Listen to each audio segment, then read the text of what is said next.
नमस्कार, खरी खरी लेकर हाजिर हूं मैं सर्वमित्रा। देश को अनावश्यक विवादों में उलझाकर फिजूल की बातों में जनता का ध्यान लगाकर मोदी सरकार ने पीछे से एक बड़ा खेल कर दिया है और ये खेल है चुनावी पारदर्शिता को खत्म करने का। जी हां, जब अमित शाह अंबेडकर का अपमान कर रहे थे और जिस समय संसद में हंगामा मचा हुआ था कि अमित शाह माफी मांगो, अपने पद से इस्तीफा दो, उस समय मोदी सरकार ने 20 दिसंबर को एक बड़ा फैसला ले लिया। और खास बात यह है कि ये फैसला मोदी सरकार ने लिया चुनाव आयोग की सिफारिश पर। और फैसला ये है कि अब चुनाव नियमों में बदलाव कर दिया गया है और इस नए बदलाव के मुताबिक अब हम या आप यानी आम जनता जो है वो पोलिंग बूथ के सीसीटीवी फुटेज दिखाने की मांग नहीं कर सकती। और अगर हम मांगे तब भी चुनाव आयोग ये सार्वजनिक नहीं करेगा, यानी वो हमको नहीं दिखाएगा। उसने इस बात को मोदी सरकार के जरिए एकदम पक्का करा लिया है कि जो भी कुछ सीसीटीवी फुटेज में कैद होगा वो आम जनता न देख पाए। और इस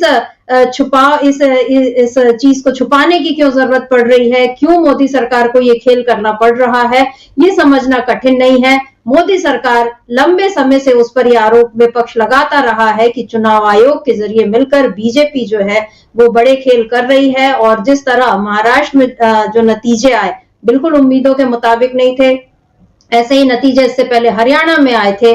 और हरियाणा चुनाव के बाद तो बहुत से लोगों ने, कांग्रेस ने भी और कई अन्य लोगों ने भी इस पर आपत्तियां जताई, मामले दाखिल किए। और इन्हीं में से एक हैं वरिष्ठ वकील महमूद प्राचा। और उन्होंने जब Punjab and Haryana high court में जब यह मामला पहुंचा, जब उन्होंने हरियाणा चुनाव में जो गड़बड़ी है उसके लिए उन्होंने एक पोलिंग बूथ के सीसीटीवी फुटेज मांगे थे और अदालत से इसकी मंजूरी भी मिल गई थी। लेकिन इससे पहले कि ये चीज महमूद प्राचा तक पहुंच पाती या इसके बारे में कोई जानकारी सार्वजनिक हो पाती, मोदी सरकार ने एक बड़ा फैसला कर लिया। उसने चुनाव नियम 1961 में ही बदलाव कर लिए और इस बदलाव के पीछे अब चुनाव आयोग तर्क ये दे रहा है कि ये सब सुरक्षा दृष्टि से हुआ है और इस वजह से हुआ है ताकि कोई गड़बड़ी न कर सके। चुनाव आयोग अब एआई यानी आर्टिफिशियल इंटेलिजेंस का हवाला दे रहा है कि इसके जरिए संवेदनशील क्षेत्रों जैसे कि जम्मू कश्मीर या जो नक्सल प्रभावित राज्य हैं वहां पर चुनाव जो मतदान केंद्र है वहां पर गड़बड़ी हो सकती है। ऐसे तर्क चुनाव आयोग दे रहा है और वो ये भी बता रहा है कि इलेक्ट्रॉनिक डेटा जो है वो बाहर भी भेजे जा सकते हैं। यानी अब जबरदस्ती का एक डर चुनाव आयोग बता रहा है और अब इस डर को दिखाकर उसने एक बड़ी साजिश की। और ये कहना चाहिए कि मोदी सरकार की ये साजिश है और चुनाव आयोग और मोदी सरकार दोनों मिलकर इस साजिश को अंजाम दे रहे हैं। ये कहा जाए तो ये गलत नहीं होगा। और बल्कि मल्लिकार्जुन खड़गे जो कांग्रेस अध्यक्ष है उन्होंने तो इसे बाकायदा एक षड्यंत्र ही करार दिया है, यानी साजिश करार दी है। और उनका ये कहना है कि ये सब जो है ये केवल इसलिए हो रहा है ताकि चुनाव आयोग के जरिए बीजेपी अपनी मनमानी कर सके। और भी कई गंभीर सवाल कांग्रेस अध्यक्ष ने उठाए हैं। बाकी दल भी इस पर विरोध जता रहे हैं। शिवसेना ने अपना विरोध जताया है। इधर सीपीएम लीडर डी राजा उन्होंने भी ये कहा है कि अकेले कांग्रेस इसका विरोध नहीं कर रही, हम भी कर रहे हैं। तो कुल मिलाकर ये जो चुनावी साजिश बीजेपी ने रची और चुनाव आयोग को इसमें एक टूल की तरह इस्तेमाल किया, उसका अब पर्दाफाश हो चुका है। 20 दिसंबर को लिया हुआ ये फैसला अब इसकी चर्चा तेज हो गई है और धीरे धीरे बीजेपी की कारस्तानी भी सामने आ रही है। आने वाले चुनाव है बिहार और दिल्ली के, जिसमें पहले ही ये अंदेशा हो रहा है कि यहां भी चुनाव आयोग के जरिए बीजेपी कोई गड़बड़ कर सकती है। बल्कि अरविंद केजरीवाल ने तो बाकायदा चुनाव आयोग में शिकायत भी दर्ज की है कि किस तरह वोटर लिस्ट में जो गड़बड़ी हो रही है उस पर आप ध्यान दीजिए। तो ये सारी बातें अब सतह पर उठने लगी हैं और ऐसे में बीजेपी की इस साजिश का जो उसका असर होगा इन चुनाव में और किस तरह से एक तरफ देश में मामला चल रहा है अंबेडकर जी के सम्मान का और अमित शाह के इस्तीफे का, संविधान को लेकर जो छेड़छाड़ करने की कोशिश में है बीजेपी, उसके जो जानकारियां सामने आ रही हैं उसमें बीजेपी फंसी हुई है। और अब एक दूसरा मामला सामने आ गया है चुनावी साजिश का और इसका पर्दाफाश हो चुका है। अब आगे मोदी सरकार क्या कुछ करेगी ये देखना होगा। तो किस तरह से ये मामला आगे बढ़ रहा है, आज इसी पर हम खरी खरी चर्चा करेंगे। हमारे साथ जुड़े हुए हैं अमलेंदु उपाध्याय जी। अमलेंदु जी नमस्कार, स्वागत आपका इस कार्यक्रम में। अमलेंदु जी, ये जब 20 तारीख को जिस दिन शीतकालीन सत्र जो है बहुत ही कड़वाहट के साथ खत्म हुआ। ठंडापन तो एक वो था ही जो गर्मजोशी होनी चाहिए लोकतांत्रिक माहौल में, वो मोदी सरकार ने पूरी तरह से खत्म कर दी। एक बेहद कड़वे नोट के साथ शीतकालीन सत्र खत्म हुआ और जब पूरी जनता का ध्यान इस ओर था कि वो जो 2 सांसद आईसीयू में हैं उनकी चोटों की पट्टियां और कितनी बढ़ेंगी। हालांकि आज उनको छुट्टी मिल गई और ये भी एक आश्चर्य की बात है कि आईसीयू से सामान्यतः वार्ड में शिफ्ट किया जाता है, उसके बाद कुछ दिन रखा जाता है और उसके बाद उनको छुट्टी दी जाती है। इनकी रिकवरी जल्दी हो गई, बहुत अच्छी बात है।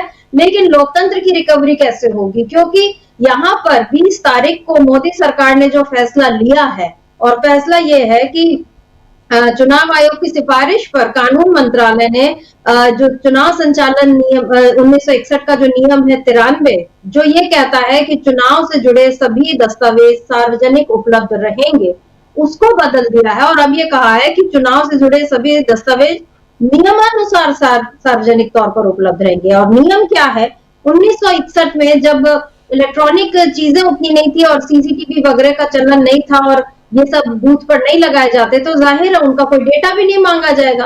अब चुनाव आयोग उसी का हवाला दे रहा है कि ये नियम तो तब का है और तब ऐसा कुछ नहीं था, तो हम कागज उपलब्ध कराएंगे लेकिन हम इलेक्ट्रॉनिक डेटा हम नहीं दिखाएंगे। और ये जो इलेक्ट्रॉनिक रिकॉर्ड्स देने से जो मना किया जा रहा है, क्या ये पारदर्शिता में किसी तरह को, मतलब पारदर्शिता को खत्म करने की कोई साजिश और सीधे सीधे चुनाव में जो भी कुछ गड़बड़ी हो रही है उसको दबाने की कोई साजिश दिखाई दे रही है? बिल्कुल सर मित्रा जी, विपक्ष का सीधा सीधा आरोप यही है कि ये लोकतंत्र की हत्या है। संजय राउत ने इसको लोकतंत्र की हत्या शब्द ही इस्तेमाल किया है उन्होंने। लेकिन संजय राउत कहे या कोई और कहे नहीं कहे, लेकिन ये आम जनता भी समझ रही है कि ये वास्तव में लोकतंत्र की हत्या है। क्योंकि अगर चुनाव पारदर्शी नहीं है और चुनाव आयोग के ऊपर जिम्मेदारी यही है कि चुनाव जो है स्वतंत्र, निष्पक्ष और पारदर्शी हो, और अगर चुनाव आयोग ये नहीं कर रहा है तो फिर चुनाव आयोग है किस काम के लिए? तो ये सवाल उठ रहे हैं। और चुनाव आयोग ने चुनाव आयोग पे जिस तरीके की धांधलियों के आरोप हैं कि उसने धांधलियाँ करके हरियाणा में भी बीजेपी को चुनाव जितवाया, महाराष्ट्र में भी चुनाव जितवाया और लोकसभा में नरेंद्र मोदी की मदद की, बीजेपी की मदद की। तो लोकसभा में जो नरेंद्र मोदी मतलब जीते क्या हैं, जो भी सरकार बनी है उसमें चुनाव आयोग की भूमिका है। ये इस तरीके के आरोप विपक्षी तब से लगातार लग रहे हैं और कई जो है स्वयंसेवी संगठन जो है वो तमाम तरह की रिपोर्ट्स लेकर आ रहे हैं कि किस तरीके से घपले किए गए। ये आदेश भी जो आया है कानून मंत्रालय का सर मित्रा जी, ये भी हाई कोर्ट के आदेश के बाद आया है। और हाई कोर्ट में पंजाब और हरियाणा हाई कोर्ट था, उसमें याचिका महमूद प्राचा जो अधिवक्ता हैं सुप्रीम कोर्ट के, उन्होंने डाली थी और उन्होंने मांग की थी कि भाई आपने हरियाणा में 8% वोट बढ़ा दिए चुनाव ख़त्म होने के बाद। तो 8% वोट अगर बढ़े होंगे तो ऐसा तो नहीं है कि पूरे राज्य में जो है साहब वो 8% लोग जो निकल कर एक साथ चले आए होंगे। तो जहाँ जहाँ भी आपके बढ़े होंगे वोट, तो वहाँ कम से कम रात भर तो लाइनें लगी रही होंगी। तो आप वो सीसीटीवी फुटेज हमको दीजिए कि कहाँ कहाँ जो है वो रात भर तक लगी रही लंबी लंबी कतारें, और हमको फॉर्म 7080 दीजिए कि किस समय, चूँकि फॉर्म 7080 में तुरंत डाटा फीड किया जाता है कि किस समय कितना वोट पड़ गया। तो वो फॉर्म 7080 आप हमको दीजिए कि आखिर में कि कितना जो था पड़ा गया और किस समय उसको बंद किया गया। पंजाब और हरियाणा हाई कोर्ट ने आदेश दिया चुनाव आयोग को कि आप ये सारा डाटा याचिकाकर्ता यानी महमूद प्राचा को उपलब्ध कराइए। 9 दिसंबर को ये आदेश आया और उसके बाद चुनाव आयोग ने कानून और विधि मंत्रालय जो है उसको अपना दिया प्रत्यावेदन और उसके आधार पर 22 दिसंबर को ये आदेश पारित कर दिया गया कि अब वो नहीं देखे जा सकते। और इतना ही नहीं, साथ में ये भी कह दिया गया कि इसमें अब अदालतें जो कोई आदेश नहीं दे सकती, यानी अब अदालतों को बांधने की कोशिश जो ये सरकार करने जा रही है। कल को आप ये भी कह देंगे कि अदालतें जो है वो चुनावी धांधलियों पे कोई भी आदेश नहीं दे सकती हैं। नरेंद्र मोदी के खिलाफ कुछ जाएगा, बीजेपी के खिलाफ कुछ जाएगा, आप सरकारें गिराते उठाते हैं, इसके खिलाफ कुछ जाएगा तो वो भी जो है अदालतें कुछ नहीं आदेश दे सकेंगी।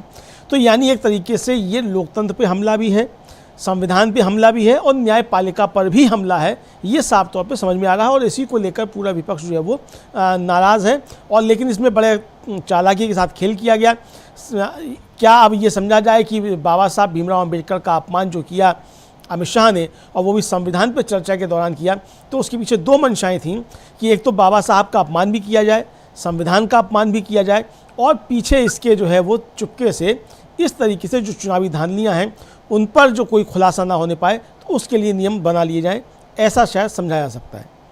जी, क्योंकि हमारा तो ये ख्याल था कि अदानी मुद्दे पर सरकार चर्चा नहीं चाहती, इसीलिए शीतकालीन सत्र के कई दिन इसी तरह बर्बाद हुए और उसके बाद संविधान पर चर्चा के नाम पर अंबेडकर जी का अपमान और फिर पूरा ध्यान जो है उसमें भी अपमान से फिर ध्यान हटाने के लिए जो 2 सांसदों का घायल होना और राहुल गांधी को गुंडा साबित करना, ये पूरा एक खेल चला और इसी पर चर्चाएं होती रही। जनता का ध्यान इसी पर लगा रहा कि वो सीसीटीवी फुटेज कहाँ है जो संसद में है और वो क्यों नहीं अभी तक सामने आए कि राहुल गांधी ने आखिर धक्का दिया था या नहीं दिया था। लेकिन देश का ध्यान राहुल गांधी के धक्के या न धक्का देने की तरफ दिलाकर मोदी सरकार ने इधर लोकतंत्र को एक बड़ा धक्का दे दिया। और अगर क्रोनोलॉजी हम समझे, अक्टूबर में चुनाव हुए और इस पर जो रिजल्ट आता है, मतलब अक्टूबर में ही हरियाणा चुनाव के बाद महमूद प्राचा जो है वो पंजाब हरियाणा उच्च न्यायालय में याचिका दाखिल करते हैं और 9 दिसंबर को चुनाव आयोग को जो हाईकोर्ट जो है आदेश दे देता है कि आप उस मतदान केंद्र से जो संबंधित फोटो वीडियोग्राफी है, सुरक्षा कैमरे की फुटेज है और दस्तावेजों की प्रतियां, ये सब आप महमूद प्राचा को दीजिए। लेकिन ये सब देने के बजाय दिसंबर में ये मतलब 20 दिसंबर को ये बदलाव ही कर दिए जाते हैं। तो अमलेंदु जी, या ये जो पूरी चीजें हैं, क्या मोदी सरकार अब अदालत के आदेश को भी सुपरसीड करने में लगी है? क्योंकि अगर 9 दिसंबर को आदेश आ गया तो उसको देने में एक तो इतने दिन क्यों लगाए और देने के पहले ही आपने ये नियम बदल दिए। क्या ये पूरा खेल, ये समझ में नहीं आ रहा है कि हम चुनाव आयोग को अपने मुट्ठी में करके और उसको अपने मतलब एक टूल की तरह हम इस्तेमाल करके और उसमें हम पूरी गड़बड़ियां करें। क्या मोदी सरकार का ये खेल अब सार्वजनिक नहीं हो गया? इस पर आपका जवाब चाहूंगी, लेकिन एक बार हम पहले सुन लेते हैं संजय राउत के जिस बयान का आपने जिक्र किया था। संजय राउत ने इस बारे में क्या कहा है और कांग्रेस प्रवक्ता है, कांग्रेस नेता सुप्रिया श्रीनेत, उन्होंने भी इस बारे में जरूरी सवाल उठाए हैं। तो पहले सुन लेते हैं संजय राउत को। इलेक्ट्रॉनिक दस्तावेज को लेकर एक नया जो है रूल आया है इलेक्शन कमीशन की ओर से। अगर कॉमन लोकतंत्र की हत्या है, जो रूल बनाया है कि इलेक्शन कमीशन के पास हम जानकारी नहीं मांग सकते। अब हम किसी भी प्रकार की जानकारी चुनाव आयोग से नहीं मांग सकते। ये तानाशाही है भाई, क्यों नहीं मांग सकते? अगर आप ये चाहते हैं कि हम आपसे जानकारी नहीं मांग सकते तो सबसे पहले आप ईवीएम हटा दीजिए और बैलेट पेपर का चुनाव लाइए। हम आप कोई जानकारी नहीं मांगेंगे आपसे। आप ये जो कुछ छुपाना चाहते हैं जनता से, एडवोकेट महमूद प्राचा ने पंजाब हाईकोर्ट से कुछ दस्तावेज मांगने की कोशिश की और हाईकोर्ट ने आदेश दिया। सीसीटीवी फुटेज मांगा है, कुछ वीडियो रिकॉर्डिंग मांगा है, 17A के बारे में कुछ जानकारी मांगी है। ये मांगने के बाद चुनाव आयोग हड़बड़ा गया और मोदी और शाह जी के चरणों में जाकर बैठा और फिर 24 घंटे में पूरे नियम बदल दिए कि कोई जानकारी नहीं मांग सकती। ये कौन सी तानाशाही? देश में लोकतंत्र, इसलिए तो हम कहते हैं डॉक्टर बाबा साहेब अम्बेडकर ने लिखा हुआ संविधान के खिलाफ ये लोग काम कर रहे हैं। ये तो है ना, डर है ना लोगों के मन में, और आपका बर्ताव उसी दिशा में चल रहा है। हमको जानने का अधिकार है कि हमारे वोटों का क्या हो गया है, जो मैंने वोट दिया है वो कहाँ गया है। और आप कहते नहीं, ये आने वाला एक खतरा है लोकतंत्र को। अगले चुनाव में ये लोग फिर घोटाले करने वाले हैं, चाहे लोकसभा हो चाहे विधानसभा हो, उसकी ये तैयारी है। जो सवाल हम लोग उठा रहे हैं लगभग वही बात संजय राउत ने भी कही है कि आने वाले चुनाव में कोई घोटाला करने की तैयारी है। और दूसरी बात, उन्होंने इस मुद्दे को सीधे सीधे अंबेडकर जी के संविधान और उनके सम्मान से भी जोड़ दिया है। मतलब वो जुड़े ही हुए मुद्दे हैं। जाहिर सी बात है, जो बात हमेशा विपक्ष करता आया है कि आप संविधान के हिसाब से चलिए तो आप पर कोई इस तरह की उंगलियां ही नहीं उठेंगी। लेकिन मोदी सरकार के लगातार सारे काम, जितने भी वो फैसले ले रही है, सब में संविधान को चोट पहुंचाने वाली जो नीयत है वो साफ नजर आ रही है। उसके बाद उसका दावा है कि नहीं जी, संविधान को तो हम ही लोग बचा कर रखे हैं और अंबेडकर जी का सम्मान भी हम ही करते हैं, और कांग्रेस या बाकी सारे लोगों पर वो उंगली उठाती है कि ये लोग इनका अपमान करते आए हैं। यहाँ पर मोदी सरकार का जो फैसला है, क्या ये साफ साफ नहीं बता रहा कि ये कोई बड़ी साजिश की ओर मोदी सरकार अपने कदम बढ़ा चुकी है? और ये साजिश केवल ऐसा नहीं अमलेंदु जी की 1-2 चुनाव तक की बात है। 2 चुनाव उसने इसी तरह जीते। लोकसभा में भी हम यही मानते हैं कि अगर गड़बड़ी नहीं की होती तो कम से कम 80 सीटें और उसके पास नहीं आती। लेकिन ये केवल अब आगे दिल्ली या बिहार चुनाव तक की बात नहीं है। अगर इस तरह चुनावी प्रक्रिया को बिल्कुल छुपा कर रखा जाए, जनता तक कोई चीजें पहुंचने न दी जाए, और सबसे बड़ा सवाल तो नियत का ही है कि चुनाव आयोग को आखिर ऐसा क्या डर हुआ जो वो तुरंत उसने अपनी सिफारिश कर दी कि आप इस नियम में बदलाव करिए, वरना क्या क्या चीजें ऐसी थी जिसे देखने का डर, जिसको सामने आने का डर था और जिस पर मोदी सरकार जो है या बीजेपी बुरी तरह फंस सकती थी। क्या कुछ ऐसा था जिसको छिपाने की कोशिश मोदी सरकार कर रही है, और क्या ये बड़ी साजिश की तरफ इशारा नहीं कर रहा सारा मामला? बिल्कुल समिता जी, ये बड़ी साजिश की तरफ इशारा कर रहा है ये पूरा मामला, और जिस तरीके से ये इसको दबाने की कोशिश की गई है, नियम बदले गए हैं, उसमें साफ तौर पर दिखाई पड़ता है कि चुनाव आयोग की धांधलियाँ जो हैं वो उसके जरिए सामने आ जाती हैं। चूँकि अगर 8% वोट बढ़े हैं या 10% वोट बढ़े हैं तो जाहिर सी बात है कि 10% वोट बढ़ने के लिए लंबी लंबी लाइनें लगी होंगी शाम 5 बजे के बाद जब पोलिंग ख़त्म हो जाती है। तो वो 10 बजे तक भी हो सकता है चली हो, सुबह तक भी पोलिंग चली हो। तो अगर इतना चला है तो उसका डाटा देने में दिक्कत क्या है? अगर आपने 8% वोट बढ़ाया है, जाहिर सी बात है कि उस सारे पोलिंग बूथ पे एक साथ नहीं बढ़ाया होगा, बहुत सी जगहों पर बढ़ाया होगा, जहाँ जहाँ इंतजाम करने होंगे वहाँ बढ़ाया गया होगा। तो यानी हो सकता है कि बहुत से पोलिंग बूथ पे वो 50% तक डाटा बढ़ाया गया हो। अगर इस तरीके की चीज़ हुई है तो वो चीज़ें चूँकि सामने खुलकर आ जाती हैं, उससे मालूम पड़ जाता है कि आप तो बता रहे थे कि आपने रात को 4 बजे अपडेट किया है डाटा, और डाटा तो वहाँ जो है वो लाइन लगी नहीं है 4 बजे तक, मतलब 5 बजे ख़त्म हो गई है। तो ये सारे घपले जो थे वो चुनाव आयोग के सामने खुलकर आ जाते। अब ये स्पष्ट होता चला जा रहा है सामित्रा जी कि लोकसभा चुनाव के दौरान भी हम लोग भी लगातार यही बात कर रहे थे कि भारतीय जनता पार्टी 140 सीटें ही जीत रही है, और चुनाव के बाद जो सेव ऑफ डेमोक्रेसी है और जो ADI की रिपोर्ट्स आई हैं उन सब में ये बात सामने आई है कि कम से कम 80 से लेकर 100 सीटें तक भारतीय जनता पार्टी ने इसी तरीके से ज़बरदस्ती से जीती हैं। 2019 के लोकसभा चुनाव में भी समिता जी घपले बहुत ज़्यादा हुए थे, और 20 लाख मशीनें जो गायब बताई जाती हैं उनका मसला भी अभी तक पड़ा हुआ है, उस पर अभी तक कोई स्पष्टीकरण नहीं आया है और उस पर भी मामला घिरा हुआ है। तो 2019 के लोकसभा चुनाव में भी कोई बहुत बड़ा घपला हुआ था। तो यानी ये घपले मालूम ना पड़ने पाएँ और आगे भी घपले भारतीय जनता पार्टी करती रहे चुनाव आयोग की मदद से, इसलिए जो है इन नियमों में बदलाव करके और ये इस पर पर्दा डालने की कोशिशें की जा रही हैं। अब देखना ये समिता जी कि क्या अदालतें जो हैं वो सरकारी आदेश का पालन करेंगी या अदालतें अब सरकार को आदेश देंगी और अवमानना का नोटिस सरकार को जारी होगा, चुनाव आयोग को जारी होगा। चूँकि चुनाव आयोग ने जो पहुंचा है वो विधि और न्याय मंत्रालय के पास, वो पंजाब और हरियाणा हाई कोर्ट के आदेश के बाद पहुंचा है। यानी आपको जब आदेश मिला कि आप दीजिए डाटा, तब आप पहुंचे हैं और आपने इसको नियम को परिवर्तित करवाया है। इसका मतलब साफ तौर पे चुनाव आयोग ने और केंद्र सरकार ने दोनों ने पंजाब और हरियाणा उच्च न्यायालय जो है उसके आदेश की अवमानना की है। मुझे लगता है कि इस पर स्वतः संज्ञान लेते हुए हाई कोर्ट को जो है वो एक अवमानना का नोटिस राजीव कुमार मुख्य चुनाव आयोग और कानून मंत्रालय और कानून मंत्री जो हैं उनको निश्चित तौर पर सर्व कर देना चाहिए।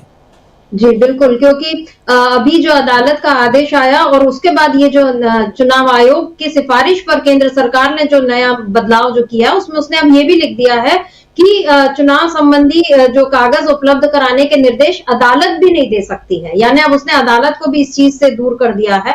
और जब पंजाब हाई कोर्ट में गए थे महमूद प्राचा, तब चुनाव आयोग ने तब भी उनकी याचिका का विरोध किया था और कहा था कि जो वो अक्टूबर में हुए जो हरियाणा चुनाव है उसमें महमूद प्राचा कोई उम्मीदवार नहीं थे, इसलिए वो ये दस्तावेज नहीं मांग सकते। मतलब ये भी एक अजीब सा तर्क है कि अगर चुनाव नहीं लड़ रही तो मैं उस पर सवाल भी नहीं उठा सकती, ये कुल मिलाकर चुनाव आयोग का कहना है। लेकिन तब महमूद प्राचा ने ये बोल दिया कि एक उम्मीदवार को दस्तावेज निःशुल्क दिए जाएं और अगर कोई और दूसरा व्यक्ति मांगे तो आप उसको एक निर्धारित शुल्क उसका एक लगा लें और आप उस पर दे दें। तो कोर्ट ने इस तर्क को स्वीकार कर लिया और उसके बाद चुनाव आयोग को 6 सप्ताह के अंदर फॉर्म 17C का भाग 1 और भाग 2 सहित सभी आवश्यक दस्तावेज उपलब्ध कराने के निर्देश दिए थे। लेकिन इससे पहले कि ये 6 हफ्ते की मियाद पूरी होती, चुनाव आयोग ने ये खेल कर दिया और वो पहुंच गई केंद्र सरकार के पास कि अगर हम डूबेंगे तो आप भी डूबेंगे, इसीलिए बेहतर होगा कि आप चुनाव में ये नियम में बदलाव कर लीजिए। और फिर मोदी सरकार ने भी शायद अपनी जान बचाने के लिए ऐसा कर दिया। और अब ये जो बदलाव हुए हैं इसके हिसाब से अब इलेक्ट्रॉनिक जो भी दस्तावेज मतलब रिकॉर्ड्स हैं वो हम नहीं देख सकेंगे। और चुनाव आयोग के अधिकारियों का कहना है कि पुराने नियमों में नियम 93(2)(a) का हवाला देकर ही 17C के तहत इलेक्ट्रॉनिक डेटा मांगा जा रहा था, लेकिन पुराने नियमों में इसका कोई स्पष्ट रूप से जिक्र नहीं है, क्योंकि उस वक्त मतदान केंद्रों पर सीसीटीवी कैमरे, वेबकास्टिंग और वीडियोग्राफी जैसे कोई प्रावधान नहीं थे। मतलब यहाँ पर अमलेंदु जी, क्या चुनाव आयोग ने अपनी भद्द खुद नहीं पिटा ली? क्योंकि वो ये खुद बोल रहा है कि 1961 मतलब जब ये नियम बने थे संचालन के, तब वहां पर तब उस समय ये सारी सुविधाएं नहीं थी, इसलिए नियमों में इसका जिक्र नहीं था। अब उन्हीं का हवाला देकर आप ये मांग रहे हैं, तो भाई बदलाव तो समय के अनुसार होता है। हम यहाँ पर आगे बढ़ने की बात कर रहे हैं कि अब आप इलेक्ट्रॉनिक डेटा भी दे दीजिए, ताकि सारी चीजें बिल्कुल साफ साफ दिख जाए। अगर सीसीटीवी में जो भी कुछ कैद है कि वहां पर कोई जो अधिकारी बैठा है वो कोई गड़बड़ कर रहा है, नहीं कर रहा है, मतदान केंद्र के भीतर क्या कुछ हुआ, ताकि कहीं कोई संदेह की गुंजाइश न रह जाए। लेकिन यहाँ पर इस सब को छुपाकर मोदी सरकार क्या संदेह को बढ़ावा नहीं दे रही कि वाकई उसकी जो खिचड़ी जो पका रही है, वो जो दाल है वो पूरी उसमें काली दाल है, क्योंकि वहां पर दिख रहा है कि उसने कोई भयंकर गड़बड़ी की है। और चंडीगढ़ चुनाव, मेयर चुनाव तो सबसे बड़ा उदाहरण है, जहां अनिल मसीह साफ साफ तौर पर दिखाई दे दिए थे कि उन्होंने क्या गड़बड़ी की। लेकिन यहाँ पर गड़बड़ी को छुपाने की मंशा नजर आ रही है मोदी सरकार की। सुप्रिया श्रीनेत ने क्या कुछ कहा है ये सुन लेते हैं, उसके बाद अमलेंदु जी आपका जवाब चाहूंगी कि क्या मोदी सरकार किसी बड़ी गड़बड़ी को छुपाने की तैयारी में है? क्या कुछ कहती है सुप्रिया श्रीनेत, सुन लेते हैं।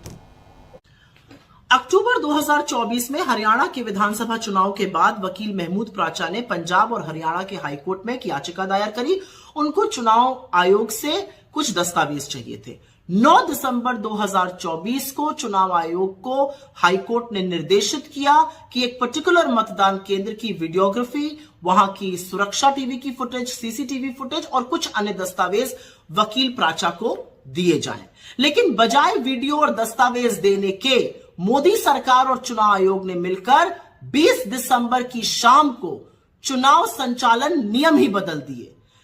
93(2) सबसेक्शन ए के तहत अब जनता चुनाव संबंधित किसी भी दस्तावेज को, जैसे वो पहले देख सकती थी, नहीं देख सकती है, ना उसका निरीक्षण कर सकती है, ना उसकी समीक्षा कर सकती है। उसके हक से उससे वो हक छीन लिया गया है।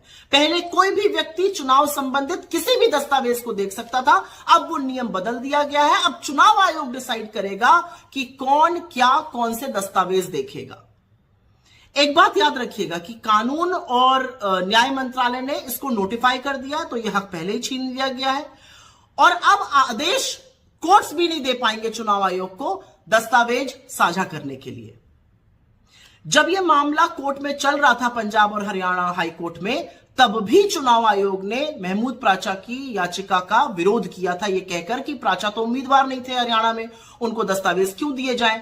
तब प्राचा ने दलील यह दी थी कि उम्मीदवार को आप निःशुल्क दस्तावेज दीजिए और अगर कोई अन्य नागरिक मांगे तो उससे एक निर्धारित शुल्क ले लीजिए, इससे किसी को क्या आपत्ति हो सकती थी। इनफैक्ट कोर्ट ने भी इस दलील को माना और उसको मानकर 6 हफ्ते का वक्त दिया चुनाव आयोग को, और 6 हफ्ते के भीतर फॉर्म 17C भाग 1 भाग 2 वीडियोज और दस्तावेज महमूद प्राचा को देने का निर्देश दिया।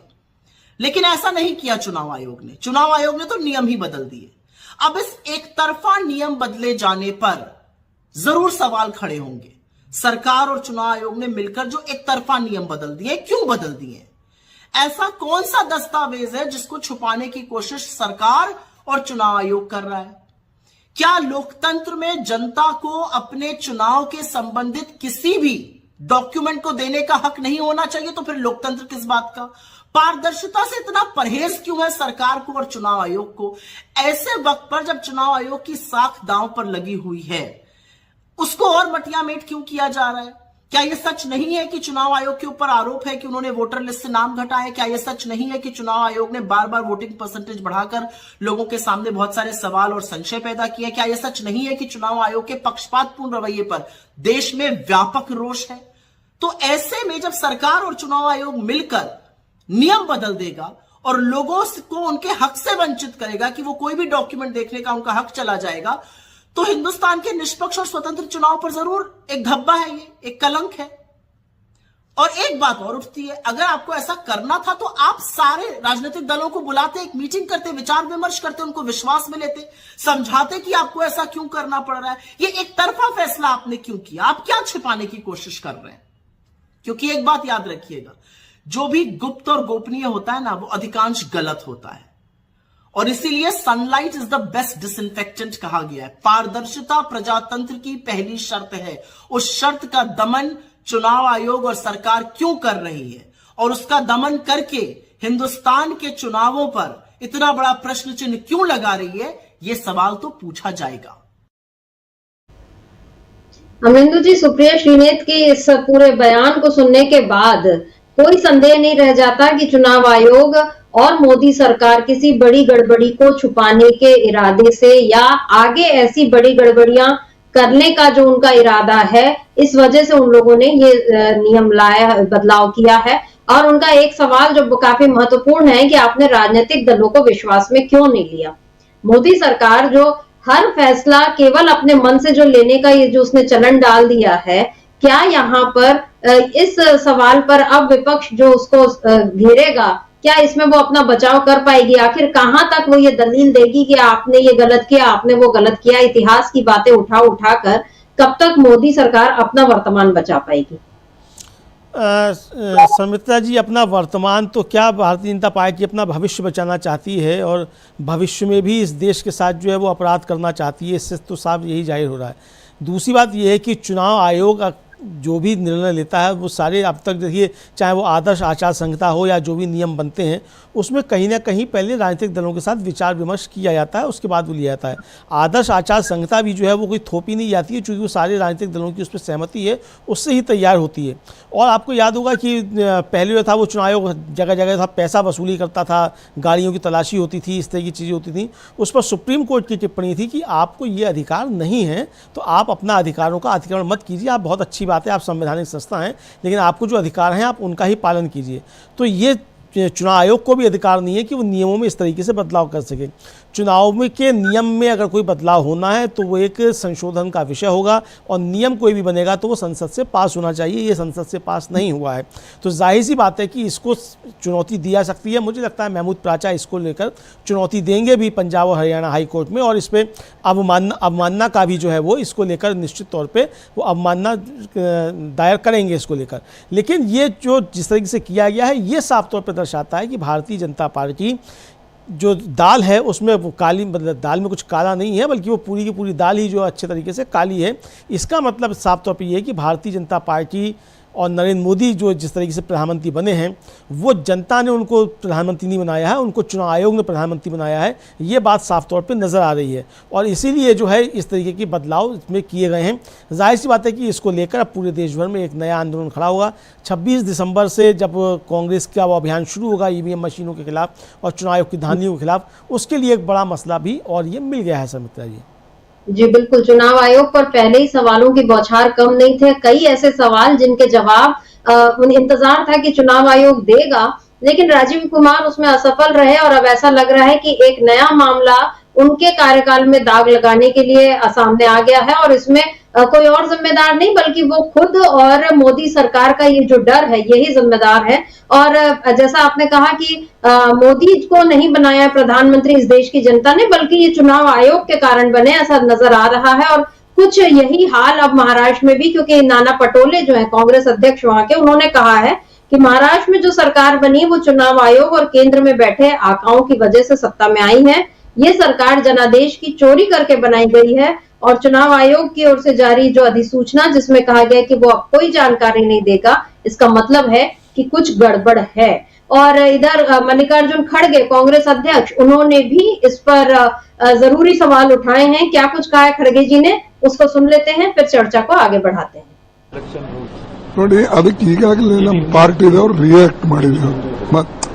देखो हमारी पार्टी ऑलरेडी रिएक्ट की, बार बार वही बोलना अच्छा नहीं लगता। सर, अभी जो किरण रिजिजू यूनियन मिनिस्टर ने बोला कि हम अपील किए थे पार्लियामेंट सही चलना बोल के, मगर कांग्रेस वाले उसको सही नहीं चलने दिया बोल के, उसका पूरा उत्तर हम दे दिए।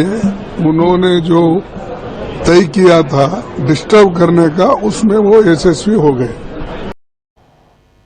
यहाँ पर खड़गे जी बता रहे हैं कि कैसे उन्होंने बीजेपी ने यह तय कर लिया था कि पूरी पार्लियामेंट को डिस्टर्ब करना है, और उसमें क्या खेल रहा है बीजेपी का, इसके बारे में उन्होंने बताया। और इधर उन्होंने एक्स पर यानी सोशल मीडिया प्लेटफॉर्म पर एक ट्वीट भी किया, जिसमें उन्होंने कहा कि पहले मोदी सरकार ने सीजेआई को चुनाव आयोग की नियुक्ति करने वाले पैनल से हटा दिया था और अब वे चुनावी जानकारी को जनता से छिपाना चाह रहे हैं। ये सरकार की सोची समझी साजिश है।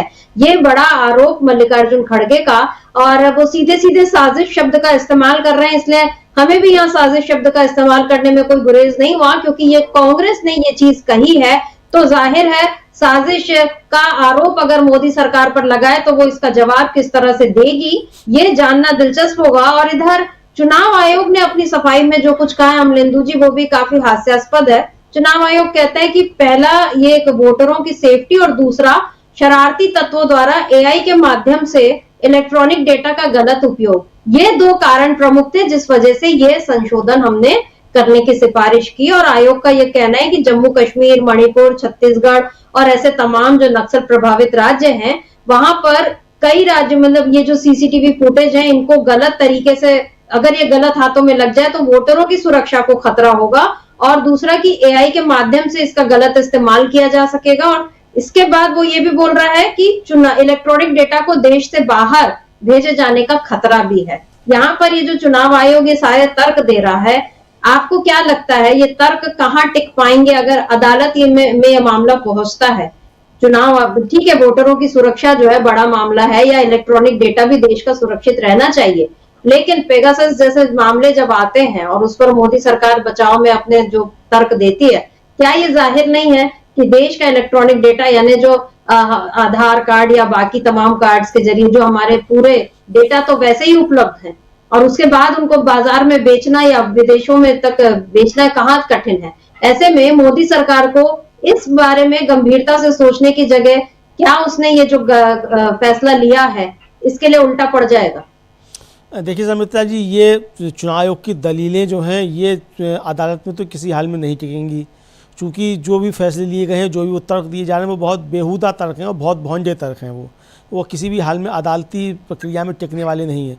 अरे मतदाताओं की सुरक्षा, तो मतदाताओं की सुरक्षा के लिए तो कहा जा रहा है कि भाई आप ये डाटा उपलब्ध कराइए। अगर मतदाता ने वोट डाला है तो मतदाता को मालूम होना चाहिए ना कि आपने कहाँ कहाँ तक लंबी लाइनें लगी हुई थी। भाई आप मालूम पड़ा कि आपने बताया कि एक पोलिंग बूथ पे 1000 वोट पड़े और वो 5 बजे के बाद पड़े, तो 5 बजे के बाद अगर 1000 वोट पड़े तो वो सुबह 5 बजे तक पड़े होंगे, क्योंकि 1000 वोट अगर एक बूथ पे पड़ते हैं तो वो सुबह 8 बजे से लेके और शाम के 5 बजे तक पड़ते हैं। तो अगर 1000 वोट पड़े हैं वो शाम 5 बजे के बाद आपने बढ़ा दिए हैं किसी बूथ पे 1000 वोट, तो ये साफ तौर पे इस बीच में एक और जो था वो लाया था चुनाव आयोग कि अभी तक होता ये था कि एक बूथ पे 1200 जो थे वो अधिकतम मतदाता हो सकते हैं।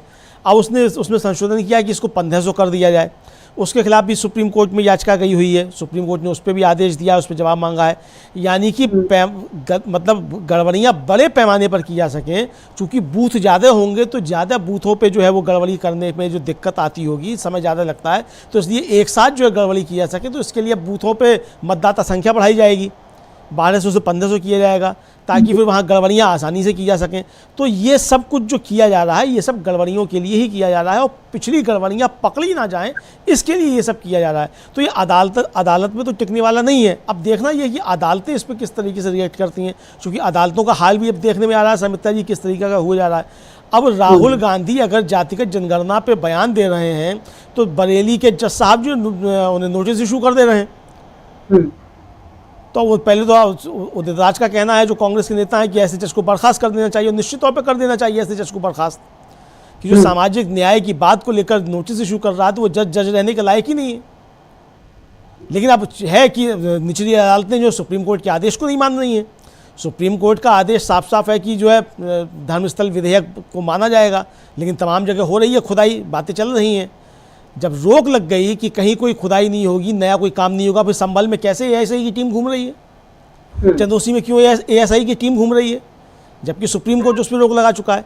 तो ये तो सुप्रीम कोर्ट को भी खुद देखना होगा कि उसके आदेश की कहाँ कहाँ अवहेलना हो रही है और निचली अदालतें भी किस तरीके से उसके आदेश की अवहेलना कर रही हैं। ये उनका मसला है, लेकिन ये मसला एक आगे बढ़ेगा और निश्चित तौर पे इससे सरकार की चुनाव की बेईमानी जो है वो साफ तौर पे दिखाई पड़ती है और इससे एक चुनावी साजिश का जो पर्दाफाश भी हो जाता है। सरिता जी बिल्कुल, अभी तक मामला विपक्ष और बीजेपी के बीच था, लेकिन अब ऐसा लग रहा है कि चुनाव आयोग की सिफारिश पर केंद्र सरकार ने जो फैसला लिया है, अब ये मामला सरकार बनाम अदालत का बन सकता है, बल्कि बनना चाहिए, क्योंकि यहाँ पर सीधे सीधे अदालत के आदेश की अवमानना हुई है। दूसरा, उसको रोका गया है कि अब आप नहीं कोई आदेश इस तरह का जारी कर सकेंगे। और अभी तक तो यही होता था, जैसे चंडीगढ़ चुनाव में भी अदालत में जब बात पहुंची तभी तो ये बात सामने आई कि अनिल मसीह ने क्या गड़बड़ी की। अब अगर अदालत तक ये बात पहुंचेगी ही नहीं तो फिर किसी गड़बड़ी के खुलासे की संभावनाएं भी जो है वो दूर हो जाएंगी, फिर मतलब ये उम्मीद ही खत्म हो जाएगी। और यहाँ पर जो मल्लिकार्जुन खड़गे ने एक और जरूरी मुद्दा उन्होंने उठाया, उन्होंने कहा कि हम जब इलेक्शन कमीशन को वोटर लिस्ट से नाम हटाए जाने या ईवीएम की ट्रांसपेरेंसी के बारे में लिखते हैं तो हमको अपमानजनक तरीके से जवाब दिया जाता है, क्योंकि हमने देखा है चुनाव आयोग ने कैसे जवाब दिया। तो विपक्ष का अपमान तो चुनाव आयोग कर ही रहा था, अब वो अदालत का भी अपमान करने पर आ गया है, ये दिख रहा है। तो अब ये मामला सरकार बनाम अदालत या चुनाव आयोग बनाम अदालत होना चाहिए, तभी जाकर लोकतंत्र को बचने की कोई उम्मीद जो है वो बची रहेगी। और इधर एक और संवैधानिक संस्था है ईडी, उसका भी एक बड़ा फैसला आया अमलेंदु जी, जिसमें ये अब ईडी के जो डायरेक्टर हैं राहुल नवीन, उन्होंने ये अपने अधिकारियों को निर्देश दिए हैं कि केवल आपराधिक साजिश के दम पर हम कोई नया केस नहीं लेंगे या नया केस हम नहीं चलाएंगे। और आपराधिक साजिश यानी सांकेतिक अपराध, यानी जैसे सीबीआई ने किसी पर कोई मामला दर्ज किया या आईटी ने कुछ किया और इसमें ईडी खुद ही से संज्ञान लेकर वो जो मामला दर्ज कर लेता है, और उसमें ज्यादातर हम ये देखते हैं कि पीएमएलए में जो वो हाई प्रोफाइल केसेस रहते हैं, मतलब जो कोई विपक्ष का नेता रहेगा, कोई विरोधी दल का नेता रहेगा, उस पर ईडी जो है वो कार्रवाई करना शुरू कर देती है। हेमंत सोरेन को जिस तरह से जेल में भेजा गया या डीके शिव कुमार पर जो सारे कार्रवाई चली, लेकिन हाल ही में सुप्रीम कोर्ट ने ये डीके शिव कुमार वाला फैसला भी खारिज किया और इसी तरह छत्तीसगढ़ में भी भूपेश बघेल के अधीन एक काम करने वाले जो आईएएस अधिकारी हैं, उनके ऊपर भी एक मामला जो था वो इसी तरह से खारिज हुआ। और इन दो मामलों को ईडी ने अपने लिए एक बेइज्जती की तरह लिया कि यहाँ पर हमारा एक जो सम्मान है या हमारी इज्जत जो है वो कम हुई है, क्योंकि हम बिना किसी आधार के पहुंच जाते हैं। तो यहाँ पर क्या अब ऐसा लग रहा है कि ईडी जो है उसने एक थोड़ी सी हिम्मत दिखाई है कि केवल मोदी सरकार को लाभ पहुंचाने के लिए या बीजेपी के मकसद को पूरा करने के लिए हम विपक्ष के नेताओं पर जो मामला चलाना शुरू कर देते थे, अब उसमें थोड़ी रोक आएगी। क्योंकि हम ये लगातार देख रहे हैं कि ईडी के कितने भी मामले हैं वो 2-4 ही साबित हो पाते हैं, और अन्यथा बाकी सारे मामलों में जो विपक्ष के ऊपर जितने भी मामले चल रहे थे वो कभी साबित नहीं हो पाए, बस मामले चलते जाते हैं और चुनाव में वो मुद्दे बनते जाते हैं। लेकिन अब ईडी ने जो स्टैंड लिया है, क्या चुनाव आयोग को इससे थोड़ा सबक लेने की जरूरत है, और ईडी के इस स्टैंड पर आप क्या कहेंगे? देखिए समिता जी, ईडी का स्टैंड आया है, बहुत देर के बाद आया है और बहुत एक तरह से कहा जाए वो ठीक स्टैंड आया है। और मुझे लगता है कि इसके पीछे एक घटना का हाथ भी है समिता जी। अभी आपको याद होगा कि वो जो मध्य प्रदेश की घटना आई कि जिन बच्चों ने राहुल गांधी को गुल्लक सौंपी थी उनकी भारत जोड़ो यात्रा के दौरान, उनके पिता को ईडी ने इतना परेशान किया और साफ तौर पे कहा कि राहुल गांधी भी तुमको नहीं बचा पाएंगे, इस तरह की चीज़ें सामने आई। और उसके बाद उन बच्चों के पिता ने और माता ने जो है अपनी वो जान खुद ले ली, तो ये मसला सामने आया और उसके बाद ईडी को लेकर बहुत सारे सवाल उठने लगे। अब ये चीज़ ईडी के अफसरों को समझ में आने लगी कि नरेंद्र मोदी तो आज सत्ता में है, कल चले जाएंगे, बाहर चले जाएंगे, लेकिन अफसरों को तो नौकरी करनी है। तो दूसरी सरकारें जो आएंगी वो फिर इन अधिकारियों को पकड़ेंगी अच्छे तरीके से। दूसरी सरकार आएगी तो उन ईडी के अफसरों पे मुकदमे दर्ज हो जाएंगे जिन्होंने उनको मजबूर किया उन बच्चों के पिता को अपनी जान लेने के लिए, उन पे सब पे मुकदमे कायम होंगे। तो यानी ईडी के अफसर व्यक्तिगत तौर पे जो है मुकदमे झेलेंगे, तब कोई बचाने के लिए नहीं आएगा, बीजेपी नहीं आएगी, नरेंद्र मोदी बचाने के लिए नहीं आएंगे। यानी ईडी के दम पर सत्ता में मौज करेगी भारतीय जनता पार्टी, और जब ईडी के अफसर फंसेंगे इन सब मामलों में तो बचाने के लिए कोई नहीं आएगा। राजस्थान का एक मसला इसी तरीके से सामने आया था, ईडी का अफसर एक 15 लाख रुपए की घूस देते हुए पकड़ा गया।